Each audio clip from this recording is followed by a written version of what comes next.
আসসালামু আলাইকুম।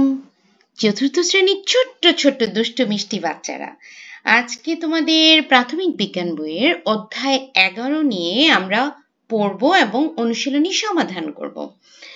তো এই চ্যাপ্টারটা আসলে অনেক বড়, রিডিং পড়ে বোঝাচ্ছি না। আমি এক্সারসাইজ পার্টেই যাব। তার আগে আমি একটু বলি যে আসলে এখানে কি আছে। দেখো, এই অধ্যায়ের নাম কি দেওয়া হয়েছে? জীবনের নিরাপত্তা এবং প্রাথমিক চিকিৎসা। এটা কিন্তু খুবই গুরুত্বপূর্ণ একটা অধ্যায়, কারণ প্রতিনিয়তই দেখবা যে আমরা চলতে ফিরতে গেলে অনেক রকম বিপদ হয়। যেমন ধরো, তোমরা টিফিন পিরিয়ডে মাঠে খেলতে গেলে, তো হুট করে একটা বাচ্চা পড়ে গেল, পা কেটে গেল অথবা হাত কেটে গেল অথবা কোনো রকম কোনো অ্যাক্সিডেন্ট তোমাদের হলো, কি করবে তখন? এটা যদি না জানো তাহলে কিন্তু তাৎক্ষণিক তোমরা কোনো সিদ্ধান্ত নিতে পারবে না। অথবা ধরো একটা একজন মানুষ পুকুরে ডুবে যাচ্ছে, সাঁতার জানে না বা জানে কিন্তু কোনো সমস্যা হয়েছে, পুকুরে ডুবে যাচ্ছে। অথবা দূর থেকে তুমি দেখলে যে একটা ঘরে আগুন লেগেছে বা তোমার ঘরেই আল্লাহ মাফ করুক আগুন লেগেছে। তো এরকম তো আমাদের জীবনে কিন্তু বিভিন্ন ধরনের দুর্ঘটনার দুর্ঘটনার মুখোপেক্ষি আমরা কিন্তু হই, তাই না? তো তখন আমাদেরকে এই যে উপস্থিত বুদ্ধি খাটিয়ে কি করব, সেটা কিন্তু তুমি যদি আগে থেকে না জানো তা কিন্তু তুমি করতে পারবে না। তো এই অধ্যায়টা আসলে এরকম ইমার্জেন্সি গুলো নিয়েই সাজানো হয়েছে, এবং এটা আমি বলবো যে প্রত্যেকটা বাচ্চা, তোমরা যতজন পড়বে, তোমরা অবশ্যই পুরোটা অধ্যায় ভালো মতো রিডিং পড়বে নিজেদের জানার জন্য, ঠিক আছে? তাহলে এখানে কি কি আছে বলতো? এখানে যে বিভিন্ন ধরনের দুর্ঘটনার কথা বলা আছে এবং দুর্ঘটনা আমরা কিভাবে প্রতিরোধ করতে পারবো। তাহলে কি কি দুর্ঘটনা? যেমন পানিতে ডোবা, সাপে কাটা, তারপরে আগুনজনিত দুর্ঘটনা। আচ্ছা, এই যে 3টা দুর্ঘটনা বললো, এখন প্রাথমিক চিকিৎসা কি দেওয়া যায় এবং প্রাথমিক চিকিৎসা অ্যাকচুয়ালি জিনিসটা কি, হ্যাঁ? তো সেটা নিয়ে এরপরে বলা হয়েছে। এরপরে কি বলা হয়েছে? যে কেউ পানিতে ডুবে গেল, তো পানিতে ডুবে গেলে আমরা তাকে কিভাবে সাহায্য করব, তার জন্য কি করব? কেউ বিদ্যুৎ স্পৃষ্ট হলো, তো তার জন্য আমরা আসলে কি চিকিৎসার ব্যবস্থা করব বা তাকে আমরা সেই অবস্থা থেকে কিভাবে উদ্ধার করব? কাউকে সাপে কাটলো, তো তার জন্য আমরা কি করব? এবং নিজেদেরকেও সেই সময় কিভাবে সচেতন বা খেয়াল রাখবো, নিজেরা বিপদ মুক্ত থাকবো, এই সব কিছু দিয়ে সুন্দর করে কিন্তু আসলে এই গুরুত্বপূর্ণ অধ্যায়টা সাজানো হয়েছে। তো চলো অনুশীলনীতে যাই। অনুশীলনীতে কি আছে? প্রথমে কিছু শূন্যস্থান আছে। হঠাৎ ঘটে যাওয়া কোনো ঘটনা যা আমাদের শরীরের বা সম্পদের ক্ষতি সাধন করে, তাই দুর্ঘটনা। আচ্ছা, সাপ বন জঙ্গল ছাড়াও বাড়িঘরের আশেপাশে থাকে। আমরা সাঁতার শিখে পানিতে ডোবা প্রতিরোধ করতে পারি। শরীরের কোনো অঙ্গ বিদ্যুৎ উৎসের সংস্পর্শে এলে মানুষ বিদ্যুৎ স্পৃষ্ট হয়। আচ্ছা, সঠিক উত্তর। আগুনজনিত দুর্ঘটনা প্রতিরোধের ভালো উপায় কি? কি কি বলেছে দেখো। শুকনো কাপড় বা কাগজ চুলার কাছাকাছি রাখা, নো, এটা খুবই বিপজ্জনক। আগুন নিয়ে খেলা করা, ওরে বাবা কি কথা। রান্নার সময় লম্বা হাতাওয়ালা পোশাক পরা, নো। তাহলে কি হবে? আগুন থেকে দূরে থাকা। আচ্ছা, পুড়ে যাওয়া রোগীর জন্য আমরা কি করব? পোড়া স্থানে ঠান্ডা পানি ঢালবো, পোড়া স্থানে বরফ লাগাবো, পোড়া স্থানে লোশন বা মাখন ব্যবহার করব, যত দ্রুত সম্ভব ফোস্কা গলিয়ে ফেলবো। তাহলে এটা প্রথমটা কি হবে? পোড়া স্থানে ঠান্ডা পানি ঢালবো। সাপে কাটা রোগীর জন্য আমরা কি করব? চুষে বিষ বের করার চেষ্টা করব। এটা র আকার হবে, হ্যাঁ। চুষে বিষ বের করার চেষ্টা করব। রোগীকে যথাসম্ভব স্থির রাখবো। ক্ষতস্থানের চারপাশে চামড়া কেটে ফেলবো। সাপটি ধরার চেষ্টা করব। এটা হবে রোগীকে যথাসম্ভব স্থির রাখবো। কারো যদি আসলে মুভি দেখার অভ্যাস থাকে তাহলে কিন্তু দেখা যাবে ভুলে তোমরা কতে দাগ দিয়ে দিয়েছো যে চুষে, কারণ দেখবা যে প্রায়ই বিভিন্ন মুভিতে দেখায় যে সাপে কেটে ফেললো, সাথে যে আছে সে চুষে সাপের রক্ত মানে বিষ মিশ্রিত রক্তটা টেনে বের করে রোগীকে সুস্থ করে দিল, এটা আসলে মানে কোনোভাবেই সায়েন্টিফিক্যালি কারেক্ট না। এভাবে কখনোই বিষ বের করা উচিত না, সম্ভব না। তাহলে আমরা কি করব, যখন সাপে কাটা রোগী সাপ কেটে ফেললো তখন আমরা তাকে বুঝিয়ে শুনে স্থির রাখবো, সে যেন অস্থির না হয়ে যায় সেটা চেষ্টা করব। আচ্ছা, এখন যাব আমরা সংক্ষিপ্ত প্রশ্নে। বাড়িতে কি কি দুর্ঘটনা ঘটতে পারে? আমাদের দৈনন্দিন জীবনে বাড়িতেই নানা ধরনের দুর্ঘটনা ঘটতে পারে, যেমন সিঁড়ি থেকে বা মেঝেতে পড়ে যাওয়া, ছুরি কাঁচি বা ধারালো বস্তুতে কেটে যাওয়া, রান্নার সময় আগুনে পুড়ে যাওয়া, বৈদ্যুতিক সংযোগ স্পর্শ করলে বিদ্যুৎ স্পৃষ্ট হওয়া এবং নষ্ট খাবার বা ওষুধ খেলে বিষক্রিয়া হওয়া। এছাড়া অসাবধানতার কারণে আরো অনেক দুর্ঘটনা ঘটতে পারে। তাহলে দেখো, একটু যদি খেয়াল করো, এগুলো কিন্তু আমাদের জন্য খুব কমন। দেখা যায় যে মাঝে মাঝে আমরা সিঁড়ি থেকে পড়ে যাই, এক সিঁড়ি থেকে পরের সিঁড়িতে পড়ে গেলাম বা নিচে পড়ে গেলাম, অথবা দৌড়াদৌড়ি করতে গিয়ে মেঝেতে পড়ে যাই। আবার রান্নাঘরে কাজ করার সময় ছুরি কাঁচি দিয়ে কিন্তু আমাদের হাত কাটতে পারে। রান্নার সময় আগুন ধরে যেতে পারে। তারপরে হলো কারেন্ট শক হতে পারে। তো এগুলা কিন্তু আমাদের চারপাশে প্রতিদিন আমরা শুনে থাকি, দেখে থাকি। তাহলে আমরা জেনে ফেললাম যে আমাদের বাড়িতে কি কি দুর্ঘটনা হতে পারে। দ্বিতীয় প্রশ্ন কি, আমরা বিদ্যুৎ স্পৃষ্ট ব্যক্তিকে কিভাবে বিদ্যুতের উৎস থেকে আলাদা করব? খুবই খুবই খুবই ইম্পর্টেন্ট পয়েন্ট। যেমন আমি আমার পাশে আমার ঘরেই কাউকে দেখলাম যে দেখে আমার মনে হচ্ছে যে ওকে কারেন্ট শক করছে, তাহলে এই ব্যক্তিকে আমি নিজেকে সেফ রেখে কিভাবে এই ব্যক্তিকে সাহায্য করব সেটাই এই প্রশ্নে জানবো। তাহলে উত্তরটা কি, বিদ্যুৎ স্পৃষ্ট ব্যক্তিকে সাহায্য করার আগে সবচেয়ে গুরুত্বপূর্ণ কাজ হলো বিদ্যুতের উৎস বন্ধ করা। এর জন্য মূল সুইচ বন্ধ করতে হবে অথবা প্লাগ খুলে ফেলতে হবে। ওকে, মূল সুইচ বলতে যেমন ধরো প্রত্যেকটা বাসায় দেখবা যে একটা সার্কিট বোর্ড আছে, তো ওখানে গেলে তোমরা যদি সুইচটা বন্ধ করে দাও তাহলে কারেন্টের যে কানেকশনটা সেটা বন্ধ হয়ে যাবে। এটা একটা প্রসেস। আরেকটা প্রসেস কি, যেমন ধরো কোনো একটা মানে একজন কারেন্ট শক হলো এবং সেটা কোনো একটা প্লাগের সাথে, তাহলে সেই প্লাগটাও যদি আমরা লাইন থেকে খুলে ফেলি তাহলেও কিন্তু কারেন্টের যে কানেকশনটা সেটা ছুটে গেল। তাহলে এভাবে আমি তাকে কিন্তু মানে কারেন্টের যে কানেকশনটা সেটা থেকে আলাদা করে ফেলতে পারি। ওকে, এরপরে কি বলেছে, যদি সরাসরি বিদ্যুৎ বন্ধ করা সম্ভব না হয়। এখন কি বলেছে সেকেন্ড পয়েন্ট, যে আমি সার্কিটও বন্ধ করতে পারলাম না আবার প্লাগ আউটও করতে পারলাম না, তাহলে কি করব? তবে শুকনো কাঠ, বাঁশ বা প্লাস্টিক জাতীয় বস্তু দিয়ে বিদ্যুৎ স্পৃষ্ট ব্যক্তিকে বিদ্যুতের সংস্পর্শ থেকে সরাতে হবে। তার মানে কি বুঝলাম, যে শুকনো কাঠ, বাঁশ বা প্লাস্টিক দিয়ে বিদ্যুৎ অতিবাহিত করতে পারে না, তাই তো?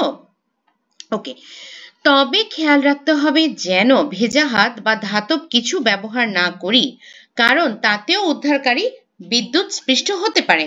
তার মানে কি, যে যদি ভেজা থাকে সেটার ভেতর দিয়েও কিন্তু কারেন্ট পাস করবে, যদি কোনো মেটাল আমরা ইউজ করি সেটার ভিতর দিয়েও কারেন্ট পাস করবে। হ্যাঁ, তাহলে আমাদেরকে খেয়াল রাখতে হবে কোনোভাবেই যেন ভেজা হাত না হয় অথবা কোনো না হয়, কি বলে, ধাতব বস্তু না হয়।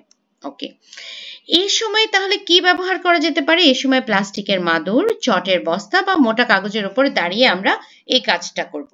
ওকে, থার্ড নাম্বার কোয়েশ্চেন, কিভাবে আগুনে পোড়া ব্যক্তির প্রাথমিক চিকিৎসা দেওয়া হয়? উত্তর, আগুনে পোড়া রোগীর ক্ষেত্রে দ্রুত প্রাথমিক চিকিৎসা দেওয়া খুব জরুরি। প্রথমে পোড়া স্থানে অন্তত 10 মিনিট ঠান্ডা পানি ঢালতে হবে, তাতে ব্যথা ও পোড়ার ক্ষতি কমে। আচ্ছা, তাহলে আমরা প্রথম কাজ কি করলাম, 10 মিনিট একদম ঠান্ডা পানি ঢালবো, তাতে ব্যথাও কমে যাবে, পোড়ার কারণে যে ক্ষতিটা হচ্ছে সেটাও কমে যাবে। পোড়া স্থানে কখনো বরফ দেওয়া যাবে না এবং ফোস্কা গলানো যাবে না। ওকে, তো আমরা অনেক সময় কি করি, দৌড় দিয়ে ফ্রিজ থেকে বরফ নিয়ে এসে মানে বেশি ঠান্ডা দেওয়ার জন্য কি করি, বরফ দিয়ে ঘষাঘষি শুরু করি। নো, এটা করা যাবে না। আরেকটা হলো যে পুড়ে যাওয়ার কিছুক্ষণ পরে দেখবা যে ওখানে একটা ফোস্কা, বড়সড় রকমের একটা বা একাধিক ফোস্কা হয়, তো সেটাকে কোনোভাবে গলানো যাবে না বা ফাটানো যাবে না। ঠিক আছে, সামান্য পোড়ায় বার্নল বা পানি নারকেল তেলের সাথে মিশিয়ে লাগাতে হবে। গুরুতর পড়ার ক্ষেত্রে দ্রুত চিকিৎসকের কাছে নিয়ে যাওয়া যায়। আচ্ছা, এবার আমরা পড়ব বর্ণনামূলক প্রশ্ন, যে প্রাথমিক চিকিৎসার সাধারণ নিয়মগুলো কি কি, খুবই গুরুত্বপূর্ণ। আচ্ছা, তাহলে আমাকে একটু প্রথমে জানতে হবে যে প্রাথমিক চিকিৎসা আবার জিনিসটা কি। তোমাদের মনে হচ্ছে না যে হাসপাতালে গেলেও তো চিকিৎসা দেয়, তাহলে আবার প্রাথমিক চিকিৎসা কি জিনিস, এরকম মনে আসছে না? তাহলে এটা একটু জেনে নিই। কি বলছে? ডাক্তার আসা বা হাসপাতালে নেওয়ার পূর্বে, এটা আ হয়ে গেছে, এটা অ হবে, অসুস্থ বা আহত কোনো ব্যক্তিকে দ্রুত সাময়িক সেবা দেওয়া বা চিকিৎসার ব্যবস্থা করাই হলো প্রাথমিক চিকিৎসা। তার মানে মোদ্দা কথা বলতে আমি যেটা বুঝি যে আমি হাসপাতালে নেওয়ার পূর্বে, যেমন এই যে পুড়ে গেল যে রোগীটা, তাকে আমি কি করলাম, 10 মিনিট ঠান্ডা পানিতে পোড়া জায়গাটা ভিজিয়ে রাখলাম, এটাও কিন্তু প্রাথমিক চিকিৎসা। ঠিক আছে? তাহলে এই যে ডাক্তারের কাছে যাওয়ার পূর্বে অথবা ডাক্তার আসার পূর্বে প্রাথমিকভাবে ক্ষতিটা এড়ানোর জন্য আমরা যা করতে পারি ঘরে, সেটাই হলো প্রাথমিক চিকিৎসা। এখন প্রাথমিক চিকিৎসার নিয়মগুলো জানবো। প্রথম নিয়ম কি? সাহায্য চাওয়া। সর্বপ্রথম আমাদের থেকে বয়সে বড় এমন কাউকে ডাকতে হবে। আচ্ছা, জরুরি সেবার জন্য সাহায্য চাইতে হবে।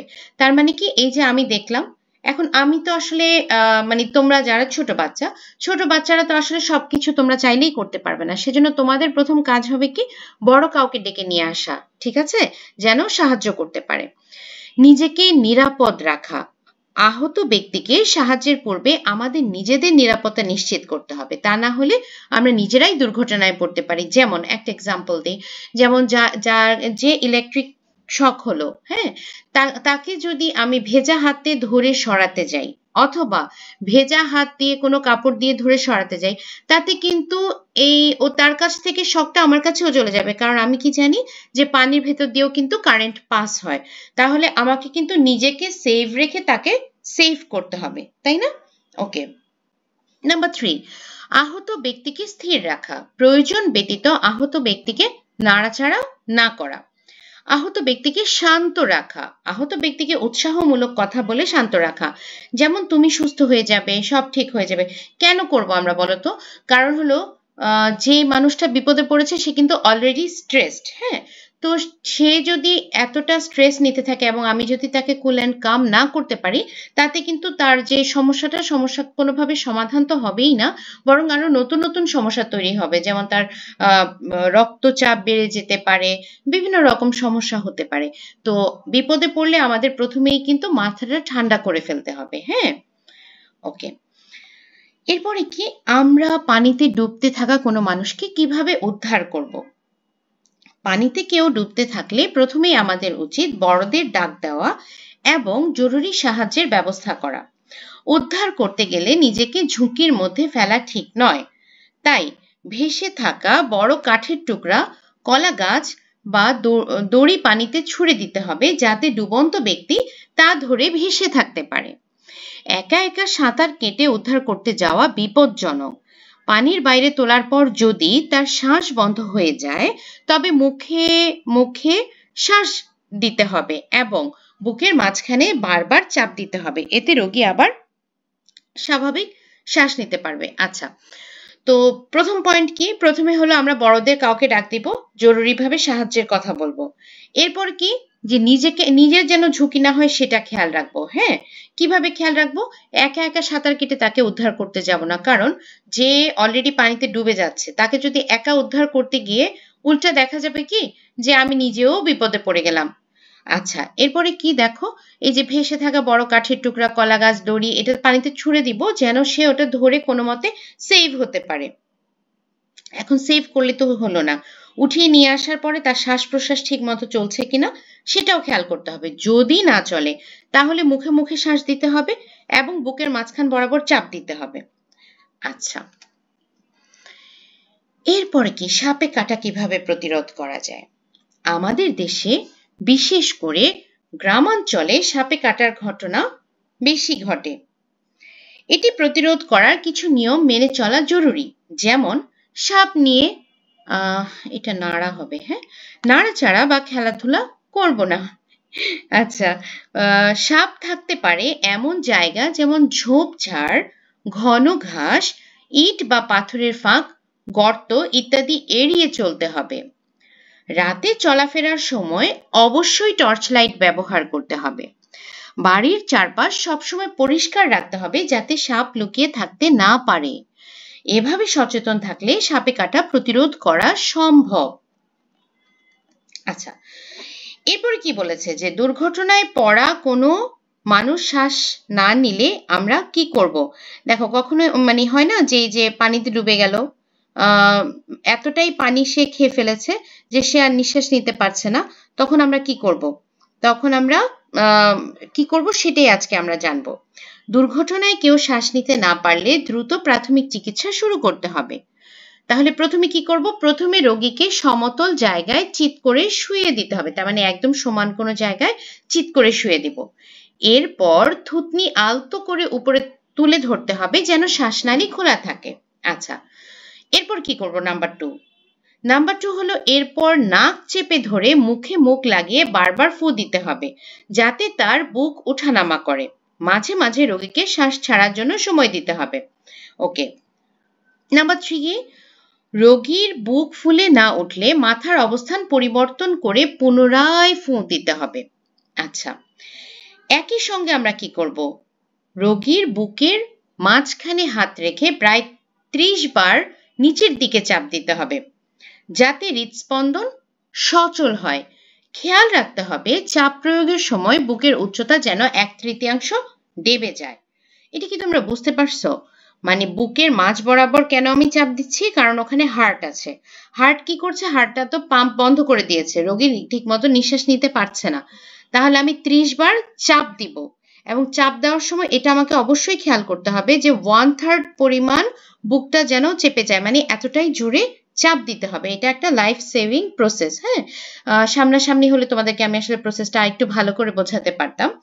5 নম্বরে কি বলেছে? রোগী নিজে শ্বাস নিতে শুরু না করা পর্যন্ত অথবা ডাক্তার আসা পর্যন্ত এইভাবে চালিয়ে যেতে হবে। তার মানে কি যে এটা কন্টিনিউয়াস প্রসেস। ঠিক আছে? আচ্ছা, একটু দেখি আর কি বাকি আছে। আর তো কিচ্ছু বাকি নাই। আচ্ছা, তাহলে তোমরা মোটামুটি ইমার্জেন্সি বেসিসে আমরা কি কি চিকিৎসা করব, প্রাথমিকভাবে আমরা কি চিকিৎসা করব, কখন কি কি ব্যাপারে আমরা সচেতন থাকব, কিভাবে আমরা বিপদ থেকে দূরে থাকতে পারি, সবকিছু কিন্তু মোটামুটি তোমরা জেনে গিয়েছো। আচ্ছা, তো ছোট বন্ধুরা আরেকটা কথা বলি, প্রায় দেখা যাচ্ছে যে তোমরা সাবস্ক্রাইব করতে গিয়ে ভুলে আনসাবস্ক্রাইব করে ফেলছো। কিভাবে? যেমন ধরো আগেই তুমি সাবস্ক্রাইব করেছিলে, কিন্তু যখন তুমি আবার মনে হচ্ছে যে তুমি সাবস্ক্রাইব বাটনে চাপ দিবে, তখন কিন্তু অটোমেটিক এটা আনসাবস্ক্রাইব হয়ে যাচ্ছে, যেহেতু আগে একবার সাবস্ক্রাইব অলরেডি করেছিলে। তাহলে যারা একবার সাবস্ক্রাইব করেছো তাদের আর সাবস্ক্রাইব করার কোনো প্রয়োজন নেই।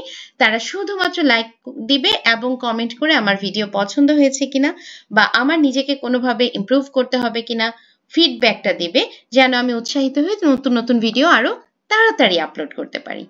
আজকের মতো এখানে শেষ করছি। সবাই সুস্থ থাকো, ভালো থাকো। আল্লাহ হাফেজ।